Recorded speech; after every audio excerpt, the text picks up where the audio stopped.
দেখো আজ কিন্তু সকালবেলা পুকুর থেকে মাছ ধরা হয়েছিল। আর দেখো আমার ছেলে এখানে কি করে বেড়াচ্ছে, দেখো কত মাছ।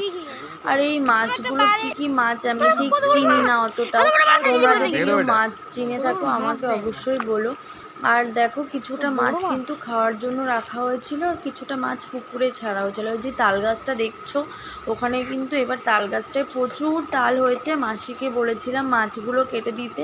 তারপর দুপুরবেলা রান্নার জন্য তো রান্না করতেই হবে, রান্নাঘরে চলে আসলাম। আর এখানে লাল শাকটা পোস্ত দিয়ে আর শুকনো লঙ্কা ফোড়ন দিয়ে আমি ভাজা ভাজা করেছিলাম। আর এখানে যে মাছের ঝোলটা দেখছো, এটা ওই পুকুরের মাছ দিয়ে আর কুমড়ো আলু দিয়ে আমি আমার আর ছেলের খাওয়ার জন্য পাতলা ঝোল করেছিলাম। তো গরমে লাইট একদম পাতলা মাছের ঝোল খাওয়াটাই মনে হয় বেটার। তো আমার ছেলের জন্য এটাই করেছিলাম। তোমাদের দাদাভাই তো একদমই মাছের ঝোল খেতে পছন্দ করে না। আর দেখো এখানে এটা কি মাছের ডিম আমি বলতে পারবো না, এটা আমি একটু পেঁয়াজ আর শুকনো লঙ্কা দিয়ে বেশ ভাজা ভাজা করেছিলাম।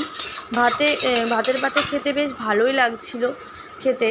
তারপরে দেখো এখানে তোমার দাদাভাইয়ের জন্য বাটা মাছের ঝাল করেছিলাম সর্ষে পোস্ত বাটা দিয়ে, আর নামানোর আগে একটু ধনেপাতা ছড়িয়ে।